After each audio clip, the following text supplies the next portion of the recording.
অনেক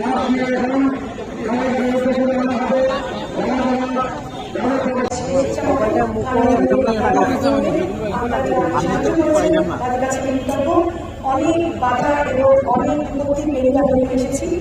যারা আপনি সাহায্য করেছেন তাদের কাছে কৃতজ্ঞ এবং যারা বাধা দিয়েছেন তারা দিতে পারেননি এবং যারা সাহায্য করছেন তাদের জয় হয়েছে, তাদের কাছে আমি কৃতজ্ঞ। শেষমেশ মহান আল্লাহ তাআলার কাছে আমি কৃতজ্ঞ। আপনারা সবাই দোয়া করবেন। এখন আমার বাবাকে নিয়ে আমি রওনা হতে হবে কাছে এবং মাগরিবের আগে তাকে দাফন করতে হবে তার শেষ ইচ্ছা অনুযায়ী। অক্লান্ত পরিশ্রম করেছে তার সবার আলাদা মর্যাদা ফিরিয়ে আনার জন্য প্রতিষ্ঠিত করার জন্য এই জন্য তাদেরকেও আমরা কৃতজ্ঞতা জানাচ্ছি এবং বিএনপি নেতৃবৃন্দ এখানে যারা উপস্থিত হয়েছেন, জামাতে ইসলামী বৈষম্যবিরোধী ছাত্র নাগরিক কমিটি যারা এসেছেন সকলকে আমি আমার ব্যক্তিগত পক্ষ থেকে আন্তরিক শুভেচ্ছা এবং ধন্যবাদ এবং কৃতজ্ঞতা জানাচ্ছি। আমি চরিত্রকর্ম ঘটাতে চাই না, আপনারা জানেন আলিস চৌধুরী কে ছিলেন।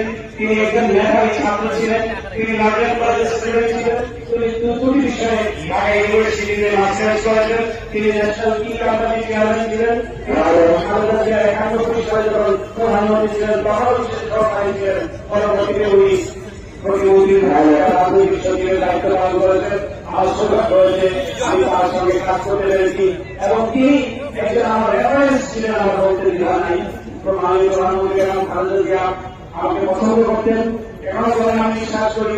তো তার এই পরিস্থিতির সুবাদে অর্থাৎ আলিস চৌধুরীর মাধ্যমে আমার এই পরিস্থিতি ঘটে, সেই জন্য আমিও কৃতজ্ঞ এবং আজকের এই কর্ম প্রক্রিয়ার সাথে যুক্ত থাকতে পারি।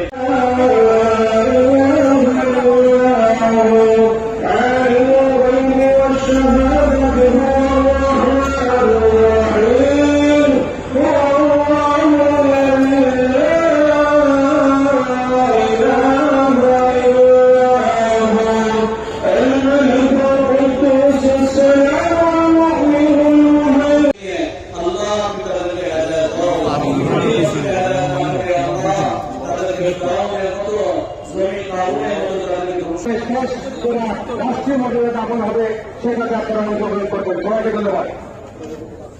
Locally, I am especially